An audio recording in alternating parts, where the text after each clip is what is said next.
Estão acolhidos pela casa, depois a gente faz um tour com vocês por aqui. Bom, aos que acompanham a gente pela internet, a gente pede que coloquem um copinho de água ao lado de vocês, para que a espiritualidade possa fluidificá-la, durante todo o estudo. E vamos aí acalmando os nossos corações, se sentindo sintonizados com esse ambiente de paz, acolhendo carinhosamente esse momento aí de aprendizado. E a gente vai dar início aos nossos trabalhos, com a prece inicial de hoje, que vai ser feita pela Isabela.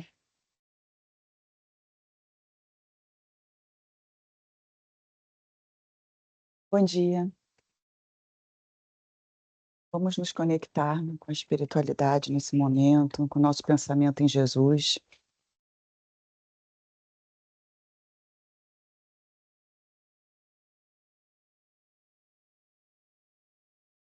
Nosso mestre e guia Jesus, modelo sublime de amor e humildade. Nesta hora em que nos reunimos em teu nome, buscamos de coração sincero tua luz a nos guiar. Que teu exemplo nos inspire a cada palavra, a cada pensamento, para que saibamos trilhar o caminho da fraternidade verdadeira.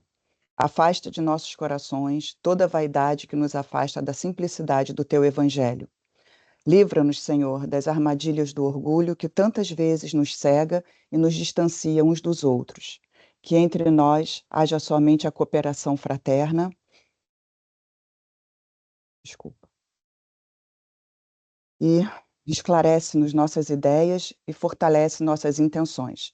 Que a paz reine em nossos pensamentos e que nossas ações sejam reflexo da humildade que tu nos ensinaste.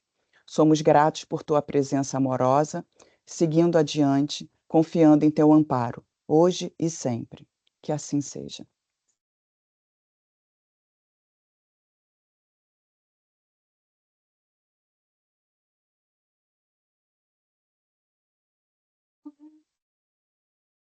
Em casa, dispensa apresentações.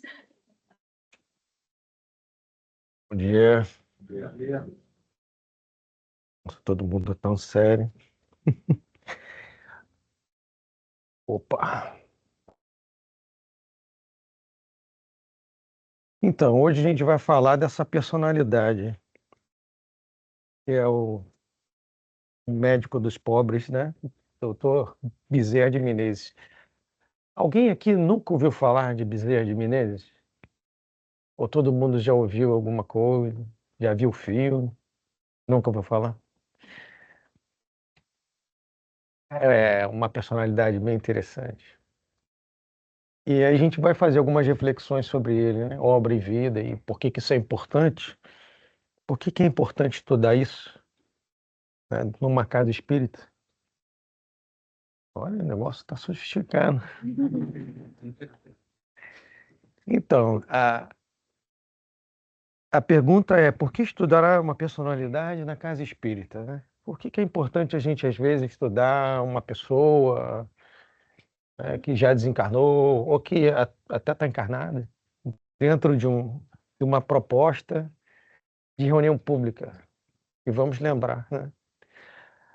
A principal razão pela qual a gente procura uma casa espírita é para, primeiro, obter esclarecimento, né? Tentar entender melhor as coisas de um ponto de vista da doutrina. E segundo, acolhimento, porque todos nós, espíritos em evolução, temos as nossas dores, temos as nossas dificuldades, né? E através dessas dores e dificuldades que a gente cresce. Então, muitas vezes a gente vem para dentro da casa espírita para poder ser acolhido, né? Para poder ter aquele abraço fraternal, aquela palavra amiga que vai nos ajudar a passar pelas provas que a gente ainda tem que passar. Mas então, por que estudar uma personalidade? O que que isso vai ajudar a gente, né? Então, nessa obra aqui, que é do irmão Gilberto, por Luiz Guilherme Marques, que está aqui embaixo, no começo do livro, eu acho muito interessante essa abordagem, né? Porque ele está ali explicando por que ele escreveu um livro sobre Bezerra de Menezes. E lá no início da obra, que vale para a gente aqui hoje, dentro dessa proposta, porque faço as minhas palavras.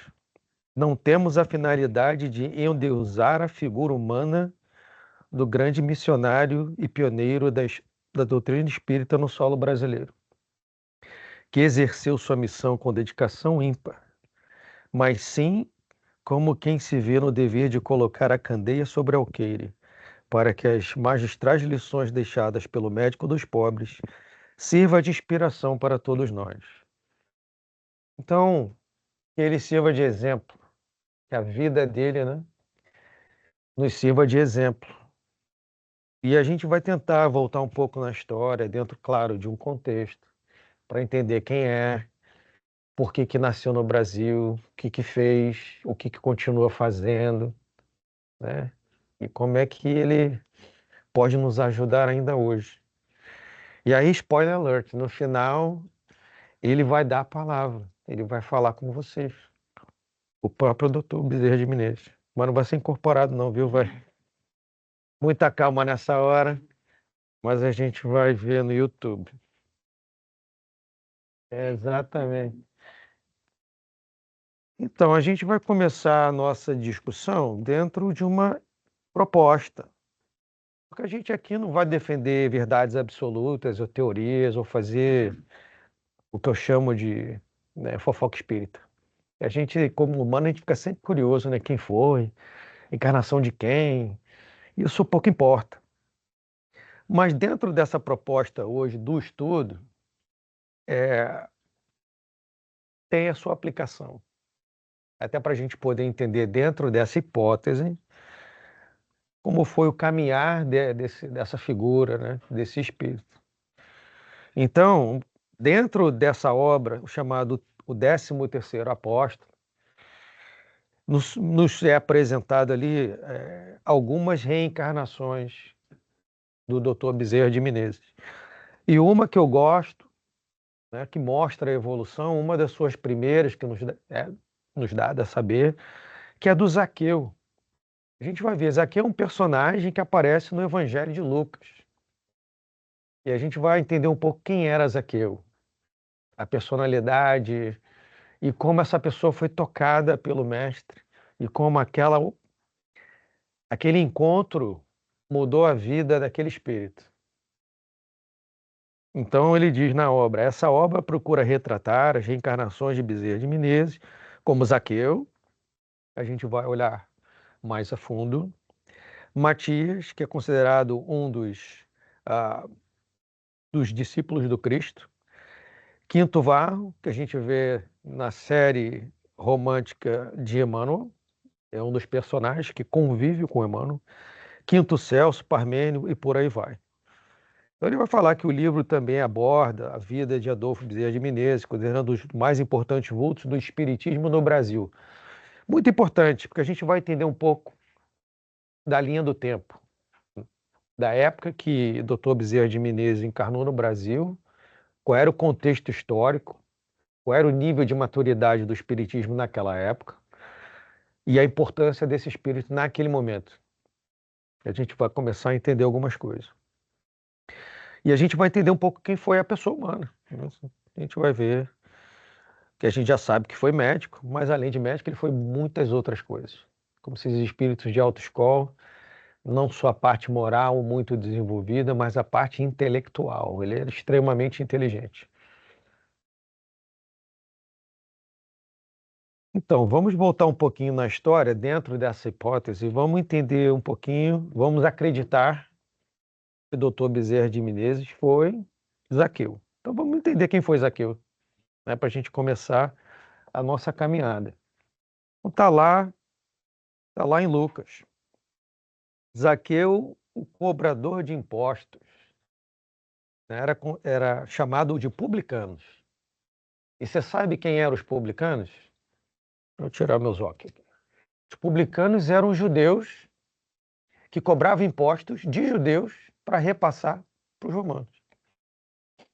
Imagina como eles eram figuras populares, né? Muito queridos, né? E interessante, Ana, que não existia uma cota máxima, existia uma cota mínima. Roma determinava um valor, e o que o cobrador conseguisse além disso era dele. Como a ambição, né, não nos pertence, né, alguns abusavam do poder, só alguns, e enriqueciam às custas do sofrimento alheio dos próprios irmãos judeus. Então você imagina que eles não eram pessoas assim muito populares, né? E ele era cobrador de impostos numa das maiores cidades da época, que é Jericó. Existem várias passagens que falam sobre Jericó. Uma das famosas é do Bom Samaritano. Jesus e o apóstolo estavam lá em Jerusalém para a Páscoa, o Passover, estavam descendo para Jericó, quando encontraram lá um bom samaritano, aí é a historinha. Então, Jericó é uma das maiores cidades da época. E ele era o chefe dos cobradores de impostos de Jericó, extremamente rico. Então, olha a história que interessante. Eu vou aqui ler, vocês não vão ler porque eu não botei muitas palavras no slide lá que distrai. Diz assim: quando Jesus ia atravessar Jericó, um homem muito rico chamado Zaqueu, que era um chefe dos que cobravam impostos, procurou ver Jesus. Mas como era de estatura baixa e não conseguia espreitar por cima da multidão, correu à frente e trepou a uma árvore junto à estrada para ver dali. Quando Jesus ia passar, olhou para cima e, vendo Zaqueu, chamou pelo nome. Nunca tinha visto antes. Zaqueu, desce depressa, porque convém me visitar-te hoje. Ele saltou para o chão e, satisfeito, trouxe Jesus à sua casa. Mas a multidão ficou descontente. Afinal, vai ser hóspede de um conhecido pecador, murmuravam. Entretanto, Zaqueu levantou-se e disse: Senhor, darei metade da minha fortuna aos pobres, e se tenho cobrado a mais nos impostos, restituirei 4 vezes esse valor. Jesus disse: a salvação entrou hoje nesse lar. Este homem é filho de Abraão. E foi pessoas assim que eu, filho do homem, vim buscar e salvar. O mestre falou várias vezes que ele veio para aqueles que precisavam. E esse momento de Zaqueu muda a sua vida completamente. Essa é a passagem de Lucas. Agora a gente pode fazer algumas reflexões, como diz Haroldo Dutra Dias, tirar o espírito da letra. A gente viu o simbolismo dessa passagem. Era importante dizer que ele era de baixa estatura? Se ele é alto, será baixo? Não. Qual o significado? Podemos aqui inferir que ele era de baixa estatura moral, espiritual, abusava dos recursos, era egoísta. Que a maior chaga da nossa humanidade é o egoísmo, seguido do orgulho. É querer o bem só pra gente. Isso é egoísmo. E ele, num momento que muito de nós já passou ou ainda está passando, num momento de sente a falta do mestre, sente a falta de algo mais profundo, algo não encaixa. A gente está incomodado, a vida está bem, a vida material está bem talvez, mas falta alguma coisa. E a gente procura alcançar o mestre para achar aquela, a gente se eleva, sobe na árvore, a gente se eleva para alcançar ao mestre, e o mestre vai falar: desce, vem ter comigo, segue-me, porque ele é a verdade, o caminho, ninguém vai ao Pai senão por mim. Esse é Zaqueu, o cobrador de impostos rico, que ao se elevar moralmente, ao buscar o Cristo e seus valores, resolve doar os seus bens materiais e seguir o mestre. E segundo a obra, o 13º apóstolo se torna um dos seguidores do mestre. Esse é o espírito, esse é aquele momento em que ele tem uma mudança na sua trajetória. E a partir desse momento, ele vai experimentar novos valores. Vamos seguir aqui na nossa jornada. É aquele que se eleva, está lá. Aí, nessa obra aí, Brasil, Coração do Mundo, Pátria do Evangelho, Humberto de Campos nos traz uma passagem que o Ismael, para quem não sabe, é o guia espiritual do Brasil.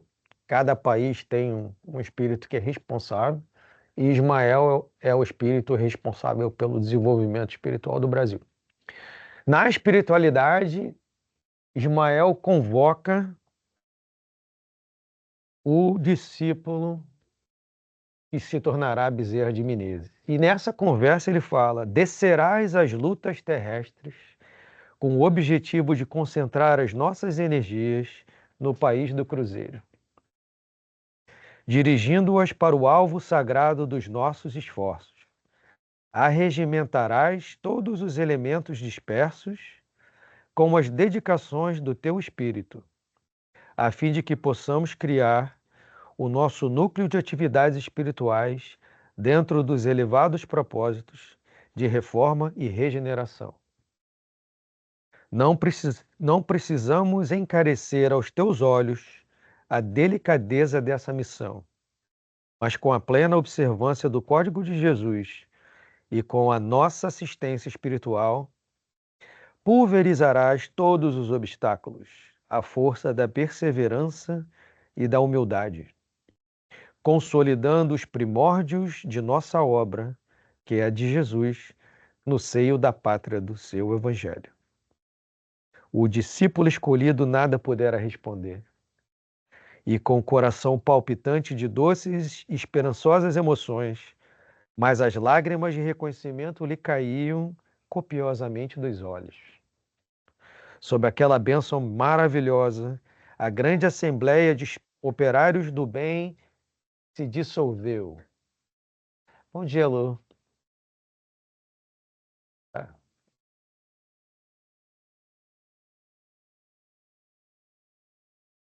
Daí a algum tempo, no dia 29 de agosto de 1831, em Riacho do Sangue, no estado do Ceará, nascia Adolfo Bezerra de Menezes, o grande discípulo de Ismael, que vinha cumprir no Brasil uma elevada missão.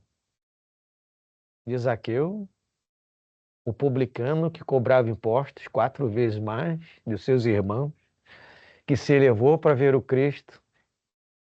Fast forward, lá em 1800 e alguma coisa, a gente vai ver, já é outra pessoa. E convocado por Ismael, vai encarnar no Brasil. Aí a gente vai recorrer aqui ao Wikipedia. Pode ir lá dar um Wikipedia. O Biodata, Adolfo Bezerra de Menezes Cavalcante, nascido em 29 de agosto de 1831, em Riacho do Sangue, Ceará. Vai desencarnar em 11 de abril de 1900, com 68 anos, no Rio de Janeiro. Filho de Fabiana de Jesus Maria Bezerra e Antônio Bezerra de Menezes, católicos. Fez faculdade de medicina no Rio de Janeiro. Casou-se com Maria Cândida de Lacerda, 27 anos mais nova. Tem 2 filhos, ela desencarna, ele casa com a cunhada, 34 anos mais nova, e tem mais 7 filhos. Benza a Deus. E aí, olha, interessante, né? Profissão médico, que a gente vai ver, mas foi militar, escritor, jornalista, político, empresário. Foi prefeito do Rio de Janeiro. Prefeito do Rio de Janeiro. Tem que ter um espírito de luta, né? Para não sucumbir. É difícil, deve ser difícil. E aí ganhou as alcunhas, os apelidos de médico dos pobres e Allan Kardec brasileiro. Não vou entrar em detalhe, mas O objetivo desse slide é mostrar a grandeza dessa personalidade. É um cara que extremamente inteligente, engajado na sociedade. E o espiritismo nessa época, lembra? Vamos lembrar aqui as datas, né? O espiritismo, ele é lançado ao mundo no dia 18 de abril de 1857, com a publicação do Livro dos Espíritos. Você vê a data que ele nasceu e ele morreu, ele foi contemporâneo de Allan Kardec. Quando o Livro dos Espíritos é publicado, ele tinha 26 anos de idade. E eram conceitos novos. Imagina, falar de espiritismo hoje já não é fácil. Você imagina naquela época. O que é isso de espiritismo? Espírito. E ele, uma figura extremamente inteligente, como outras que o cristianismo usou ao longo dos anos, como Paulo de Tarso, que vocês estudaram várias vezes com a Ana e tem estudo, né? Que era outra figura extremamente inteligente, né? Que tinha sua influência, falava línguas, estudado, era o vaso perfeito. Isso aqui é outro vaso perfeito para o contexto da época. E a gente vai ver a importância desse amigo, né? Trabalhou duro, viu? Trabalhou duro. Bezerra foi encarregado de reencarnar no Brasil a fim de trabalhar pela unificação do movimento espírita, uma vez que as divergências graçavam mais por conta do amor próprio de muitos adeptos do que por causa de qualquer outro fator. Vamos entender, no começo, tinham duas escolas de pensamento no Brasil. Uma escola de pensamento que via o espiritismo como uma religião, algo que se aproximava de Deus, e outra escola que via como uma ciência, puramente ciência, e tinha aversão a qualquer coisa que fosse de cunho religioso. E aí criou-se dois grupos. Olha, imagina no começo, tentando se entender ali, e essa divisão entre os dois grupos, os que aceitavam o espiritismo em seu aspecto religioso, maior grupo, o qual se incluía Bezerra de Menezes, e os que não aceitavam o espiritismo nesse aspecto, né, que gostavam da parte científica, da experimentação, do fenômeno, mas não estavam muito preocupados com caridade. E aí a gente vai ver que em 1889, Bezerra foi percebido como o único capaz de superar as divisões dos grupos e vai ser eleito presidente da FEB. Ele foi presidente da FEB por duas ocasiões. Está lá o livro Mediunidade com Jesus e a União dos Centros Espíritos. Mas a gente vai se aprofundar mais. Vamos entender um pouquinho ele enquanto médico, antes até de virar espírita. Depois ele continuou espírita médico.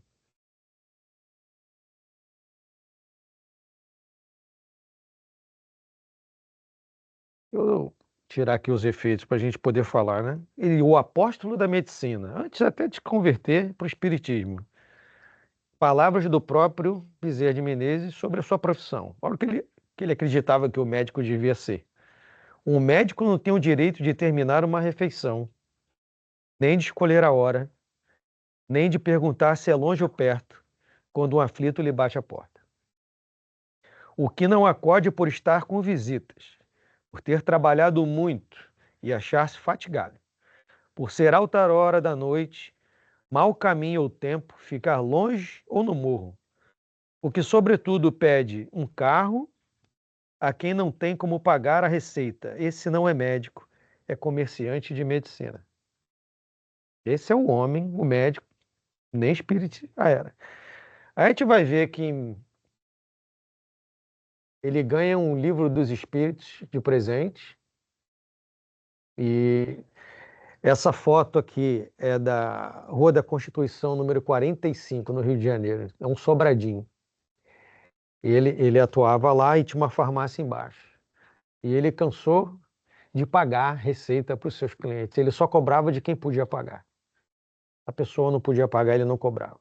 Ele tinha clientes ricos, clientes pobres. A gente vai ver que ele vai desencarnar pobre. Apesar de tudo isso que você viu, esse ser um homem extremamente inteligente e bem-sucedido, ele morre pobre. Ele não acumulou recursos. E por diversas ocasiões a gente vai ver, tem esse livro Lindos Casos de Bezerra de Menezes, tem várias histórias e aqui seria preciso metade de um dia para a gente chegar perto. Mas tem vários casos aqui, se a minha memória não falhar, vale a pena a gente conversar a respeito. O primeiro é que quando ele decide ir para o Rio de Janeiro, ainda muito jovem, ele queria fazer medicina, e o pai dele tinha muito recurso, era fazendeiro no Ceará, mas eles perdem, por questões políticas, eles perdem a riqueza, tem que mudar para o Rio Grande do Norte. E o pai dele queria que ele estudasse direito, né? Ele era aluno do liceu. Mas ele tinha essa vocação, ele queria ser médico. Então ele decide, mesmo com poucos recursos, ele junta alguma grana e vai para o Rio de Janeiro para estudar medicina. E para se manter, ele resolve dar aulas de matemática. Aula matemática. Em determinado período da vida, ele estava com dificuldade de pagar o aluguel, bate na porta um aluno, querendo tomar aulas de matemática. E o aluno insiste em pagar adiantado. E a coincidência era o valor que ele precisava para quitar o aluguel. Ele vai para a biblioteca, porque o assunto não era fresco na cabeça, se prepara, e o aluno nunca mais voltou. Da onde veio esse aluno? Inspirado pela espiritualidade. Então, apesar dele não acumular, nunca faltou recurso. Certa feita, ele está lá no consultório e um cliente o procura, ele já era espírita nessa época, a esposa tinha falecido e ele não tinha recurso para enterrá-la. Ele também não era rico, ele mete a mão no bolso e não tinha dinheiro. Ele olha para a mão e vê o anel de formatura. O anel de formatura daquela época devia ser de ouro, imagino, né? Ter um valor. Ele tira o anel, dá para o rapaz, fala, vende, e com esse recurso, enterra sua esposa e cuide de seus filhos. O tamanho desse cara.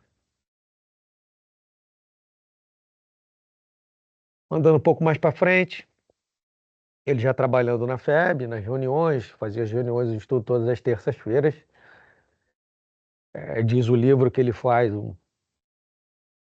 uma prece muito tocante, todos se emocionam, ele próprio se emociona, e ele está descendo as escadas lá da FEB, da Rua Riachuelo, se eu não me engano, e é que ele está descendo a escada e falando, será que eu magoei alguém enquanto estava falando?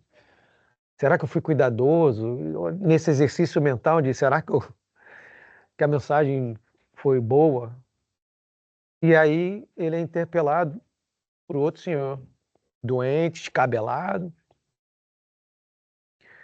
e ele fica tocado, ele já vê, falou, isso é um caso especial, e a pessoa fala, estou desempregado, estou doente, esposa e filhos todos doentes,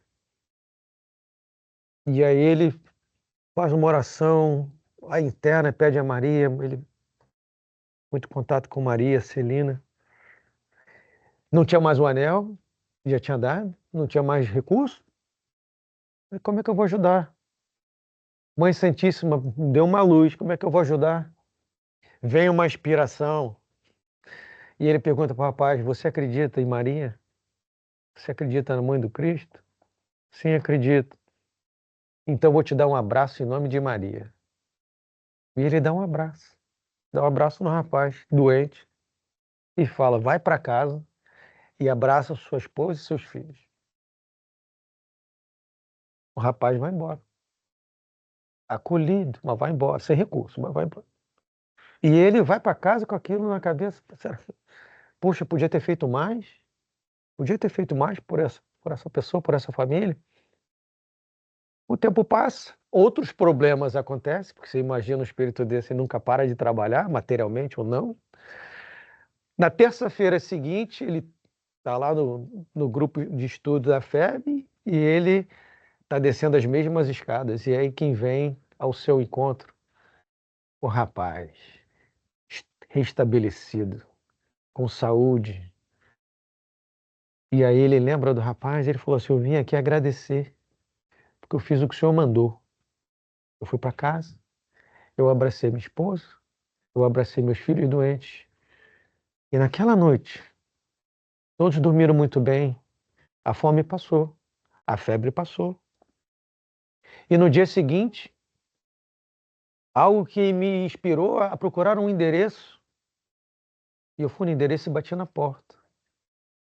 E a pessoa que abriu a porta, quando eu contei o meu caso, a pessoa se tocou e me ofereceu um emprego. Hoje estou empregado, então vim aqui agradecer o seu abraço. Um abraço. E tem tantas outras histórias nesse livro que não dá nem para ir, mas você vê o tamanho desse espírita, que não era espírita. Não era espírita. Ele tinha um problema que eu não sou. Alguém que é médico? Alguém que é da área de medicina biológica? Eu vou falar besteira aqui, eu tenho que pedir. Ele tinha uma doença de dispepsia, que eu não tenho a menor ideia do que seja. Ele tinha dispepsia. E ninguém resolvia o problema de dispepsia dele. Ninguém resolveu o problema de dispepsia dele. E aí alguém fala para ele, olha, ouvi dizer que... Qual é o nome da cidade? Perto de Niterói. Que é do São Gonçalo. Existe um médium em São Gonçalo. Fala lá com o médico que vai te ajudar. Médium? Ele doutor, né? Inteligente, médium. Resolve escrever, mas ele não usa o nome dele, Bezerra de Menezes. Ele bota um nome lá. Só botou o nome e o problema. Aí vem a resposta. Ao doutor Bezerra de Menezes. Vai fazer isso lá. Deu o receituário. Ficou curado da dispepsia. Ele falou, a esposa dele, a segunda, aquela que tem 34 anos de diferença, pega tuberculose e também não consegue resolver. E, através do espiritismo, ela também se cura. O livro fala de casos de obsessão de seu filho. Ele experimentou a parte prática do espiritismo, a caridade verdadeira, não palestras de intelectualismo, a caridade verdadeira. Né? É o cristianismo redivivo que a gente está tentando trazer hoje, né, para dentro dos nossos corações. E aí ele é tocado. E aí ele fala que ele trabalhava lá no centro do Rio de Janeiro e morava na Tijuca. Quem é do Rio aqui? Quanto tempo você acha que leva do centro para Tijuca hoje? Vai, dá um chute aí. Sem trânsito. Vai, vamos dizer, sem trânsito. 30 minutos, né? Você imagina na época lá, no século XX, século XIX, 1800, né? Bonde levava 1 hora. 1 hora. Não tinha nem trânsito, hein? 1 hora no bonde. E aí, eu acho que foi em 1875, posso estar errado, isso pouco importa. Em 1875, um amigo dele dá de presente para ele o Livro dos Espíritos. Ele tá lá no bonde, tem 1 hora.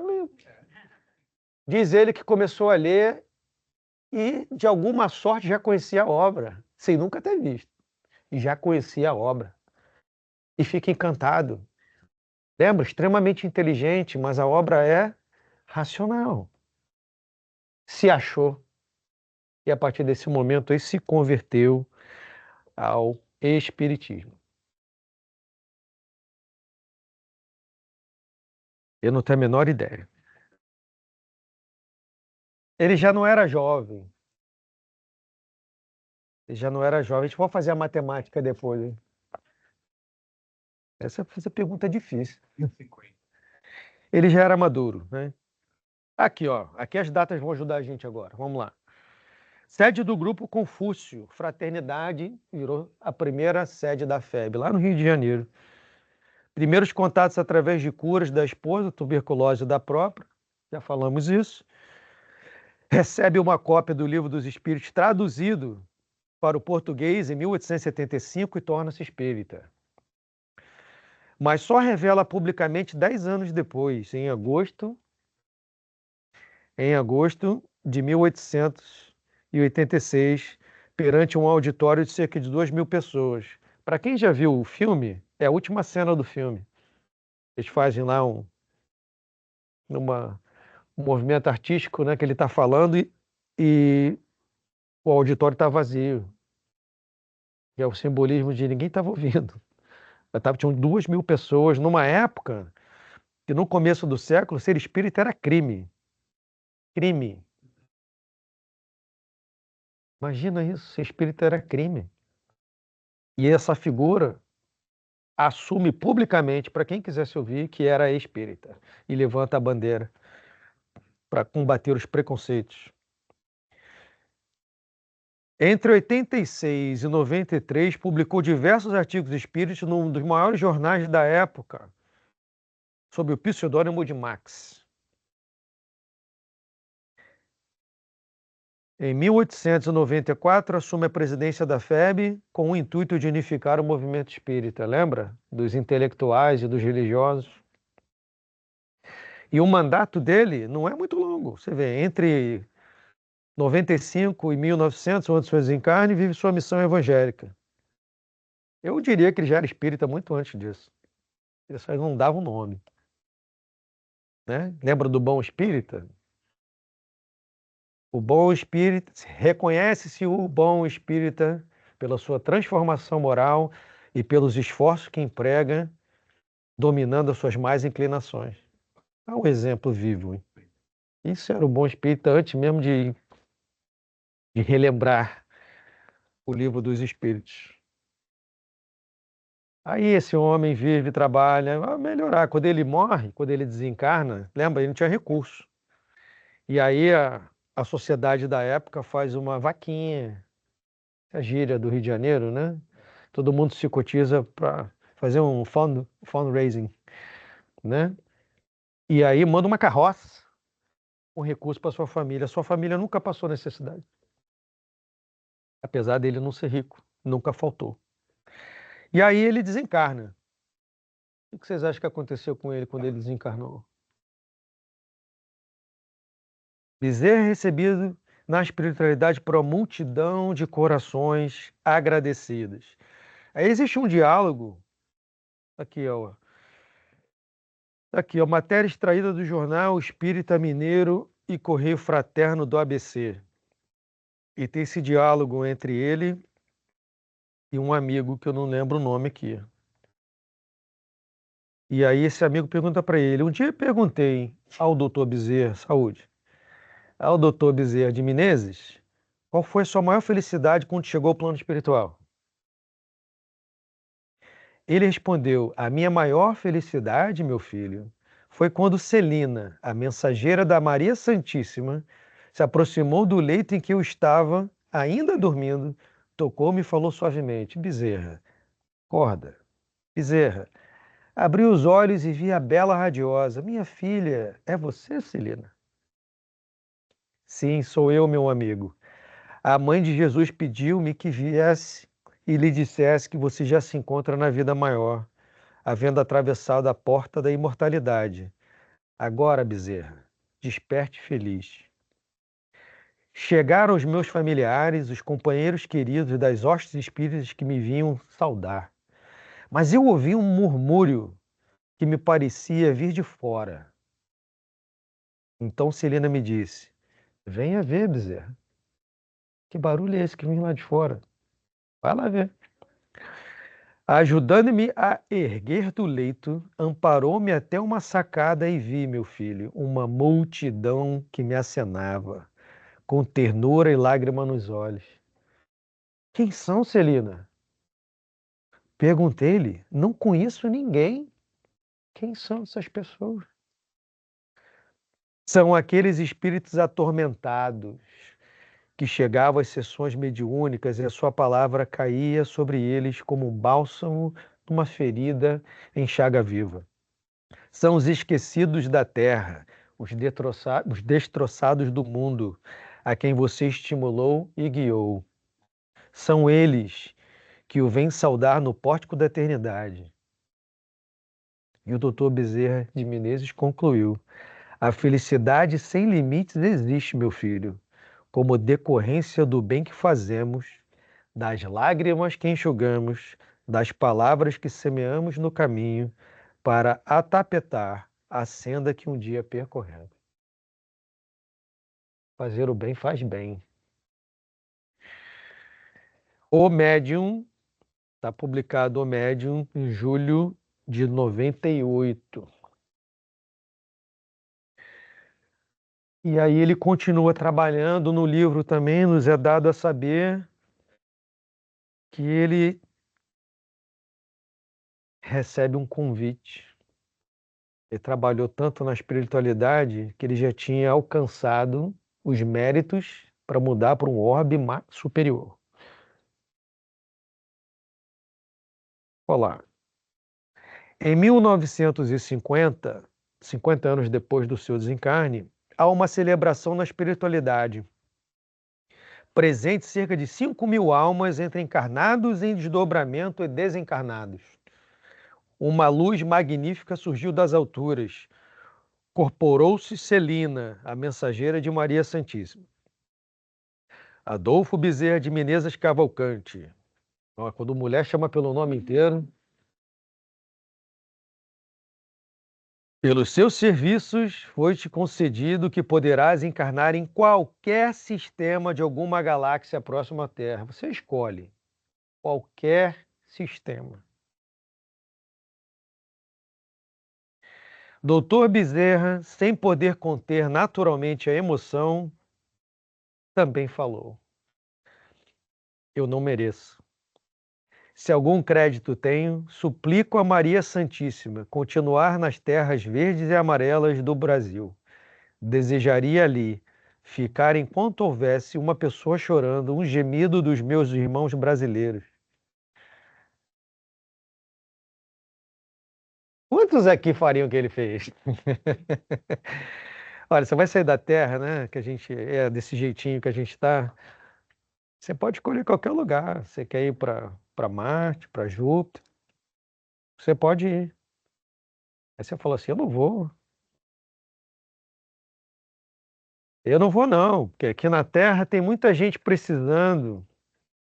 Olha, isso foi em 1950. E diz aqui, ó. Teu pedido foi deferido por Maria Santíssima. Ficarás mais tempo nas terras do Brasil. Que ano a gente está?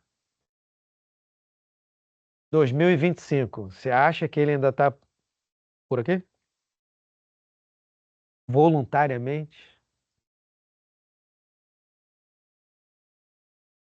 Vamos seguir. No plano espiritual, sua índole paternal e democrática lhe possibilita a afinação com inúmeros médios, espalhados pelo mundo afora, fazendo com que possa ditar mensagens e obras através de vários médios. Há inúmeros relatos de Dr. Bezerra de Menezes envolvido em atividades doutrinárias, curas milagrosas e processos sucessivos nos últimos 125 anos. Ele continua trabalhando. Uma das médios que era muito próxima a ele era a Ivone Pereira do Amaral, médio conhecidíssima. Quando ela estava já velhinha para desencarnar, e ela tinha que fazer visitas, né, recorrentes ao médico da Terra, e não me lembro quem, Vantuil, alguém passava na casa dela para pegá-la, para levar para consulta. E quando ele vai, ele não a encontra. E aí, se não me engano, lá, a menina que trabalhava, a senhora que trabalhava na casa, falou, ela falou que não vai hoje, que ela ia encontrar o doutor Bezerra de Menezes. E aí o amigo entendeu que ela desencarnaria. Divaldo é um dos médios que recebe muito o doutor Bezerra de Menezes. E para quem nunca viu isso, é só ir no YouTube, tem vários, às vezes, congressos. Divaldo está falando, e quando ele está ali no final, ele incorpora. Mas não é uma incorporação normal. O trejeito muda, o corpo muda, a voz muda. É algo assim impressionante. Mas você não precisa acreditar no Google. A gente vai poder ver aqui de primeira mão com vocês, Dr. Bezerra de Menezes. Tem que dar outro. Edu, acho que tem que se dar o médio de efeitos físicos. Tem que dar um clique.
Créditos da Mansão do Caminho. Essa mensagem foi recebida em setembro do ano passado.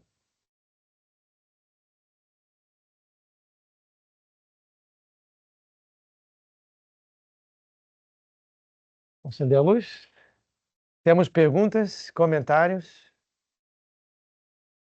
Todo mundo pensando, né? É inspirador.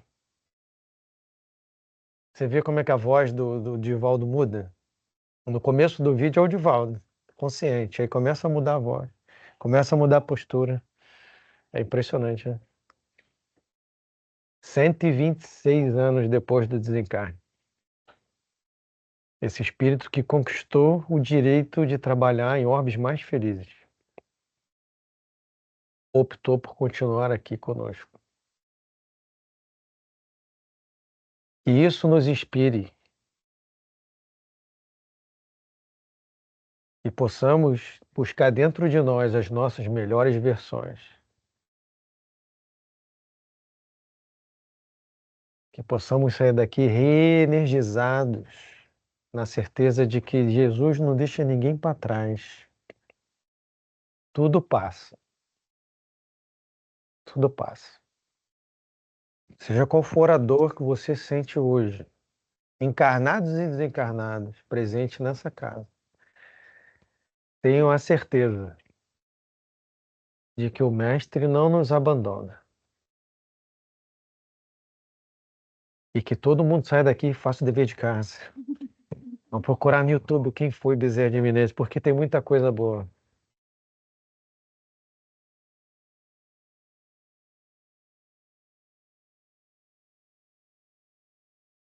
Tem. Olha que legal.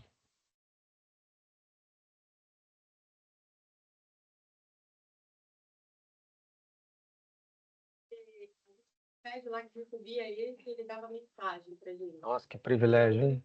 Ele fala, ele aparecia assim, tinha muitos, são 3.000 trabalhadores nesse centro espírita. Então ele aparece uma vez por mês e ele dava uma mensagem pra gente, e a voz da médium, só uma médium que é autorizada a recebê-lo, entende? E ela também, a voz dela se modificava, ficava muito parecida com a do Divaldo, que apareceu. Mas daí eu conheço o Dr. Bezerra por causa do meu centro espírita, que ele era o patrono. Olha que legal. Mas como que você chegou? Então, obrigado pela pergunta. Eu não tinha nenhum interesse especial no Bezerra. Como eu sou de família espírita, eu fui criado dentro do espiritismo, minha mãe médium. Minha mãe, na época que ela trabalhava no centro do Rio de Janeiro, ela frequentou um grupo chamado Grupo Amai. Você sabe onde é que é a sede do Grupo Amai? No mesmo prédio, na Rua do Riachuelo 45. Não, Rua da Constituição 45. Sou. A minha mãe, ela trabalhava lá.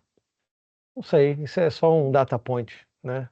Mas como espírita, como eu falei lá no começo, a gente está sempre olhando esses espíritos que nos inspiram, né? Chico, esse livro, Lindos Casos de Bezerra de Menezes, de Ramiro Gama, tem outra, não sei se tem na biblioteca, que é do Chico. E é tão tocante quanto. O próprio Divaldo. Esses espíritos mais iluminados que vêm nos ajudar, né? É sempre inspirador conhecer um pouquinho da história deles. E você vê a caminhada, né? Se a gente aceitar a hipótese que um dia esse espírito foi egoísta, né? Foi greedy e achou Jesus, se elevou, né? Ali o simbolismo da passagem, mas a gente também pode se elevar para alcançar o Cristo, né? E mudar a nossa trajetória. A gente não pode voltar atrás e mudar o passado, como diz Chico, mas a gente pode mudar agora e influenciar o futuro. Então, essa minha admiração por Bezerra, por Chico, é sempre para me ajudar a achar a minha melhor versão. Sem a menor pretensão de chegar perto. São milhares de anos de diferença, né? Mas eles são sempre excelentes exemplos para nos lembrar de sermos ou tentarmos ser bons espíritos. Tem uma oração de Bezerra de Menezes, ela é muito usada para fluidificar a água, né? Muita gente usa, tem muito centro que bota música, acho que é hino a Bezerra de Menezes, se eu não me engano, que o pessoal usa, né, o hino para ajudar na mentalização, pede as falanges de Bezerra, proteção para colocar o fluido necessário na água. Interessante que eu não sabia a história dele, né? Eu vim aprender agora. E ele e Eurípides têm uma história Muito bem similar. E os dois trabalharam juntos na época lá do livro A Grande Espera. E você vê como eles são tão unidos. Na medicina, inclusive, trabalho no Brasil. Muito lindo. Não, bem lembrado, né? É o que o Haroldo fala, né? Que a árvore do cristianismo foi transplantada, né, lá de Israel, daquela região, para o Brasil nessa época. A obra Brasil, Coração do Mundo, Pátria do Evangelho, conta essa trajetória. E vários espíritos de alta escola reencarnaram no Brasil, ali no ciclo do próprio Chico, depois, nessa época, para poder ajudar. Você vê que Ismael fala desse projeto de 200 anos, né, para ajudar a nossa sociedade. Quando eu falo Brasil, Pátria do Mundo, Coração do Mundo, não é financeiramente ou nem moralmente, mas dessa coisa né, da religiosidade, da caridade. Quantos centros espíritas não abriram no mundo, incluindo essa casa aqui que vos recebe, né, por brasileiros? Viemos do coração, a pátria do Evangelho. Não é que a gente seja melhor, é porque a nossa cultura ajuda, né? A gente, sendo brasileiro, a gente tem talvez uma aceitação maior a diferentes conceitos e ideias. Ninguém aqui também precisa ser só espírita, você pode ser o que você quiser, contanto que te ajude a ser melhor, né? O espírita não faz prosélitos, a gente não faz propaganda, são ferramentas. Eu acho que isso tem muito a ver com a obra, na minha interpretação do Brasil ser a pátria do Evangelho, porque exporta esse conceito. Eu não sei, só nos Estados Unidos tem mais de 50 casas espíritas fundadas e frequentadas por brasileiros. Quando você olha esses pequenininhos que estão aqui, essa é a próxima geração. Vai ser o espiritismo já numa língua, numa cultura que a gente não tem, porque a gente já chegou aqui velhinho. Mas eles já estão aqui, então as próximas gerações já vão ter mais facilidade com o conceito, com a língua, que a gente ainda tem dificuldades hoje, né? Então tudo faz parte do plano. Mais algum comentário? Não? Então, só botar a biografia aqui para quem quiser se aprofundar. Aqui são os livros que o Google usou para montar o estudo. As minhas colinhas estão aqui. E era isso. Obrigado pela paciência.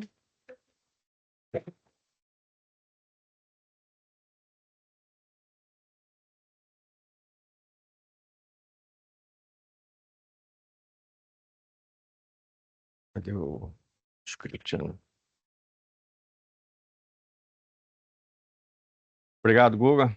Mais uma vez, belo estudo, muito inspirador. Ele já está engasgado. Alguém se lembra daquele seriado chamado What Would You Do? Não? Seriado que pintava uns cenários assim, de alguém estar no restaurante, aí vem uma pessoa e faz um assédio, e o pessoal está sentado à outra mesa, fica olhando, até que alguém resolve ajudar. Assim, para testar o ser humano, o que você faz numa situação. Então, pensa aí, se um dia você conseguir chegar ao nível de Bezerra de Menezes e for apresentado uma proposta de ir para Marte, Saturno, sei lá, um avião mais avançado, mais feliz, what would you do? Fica aí a mensagem. Então, vamos dar início à parte seguinte do nosso trabalho, que é a parte de passes. Nós pedimos aos nossos amigos internautas que se mantenham conosco para receber esses fluidos também e aguarde até a oração final. Pedimos agora que os passistas se coloquem em suas posições.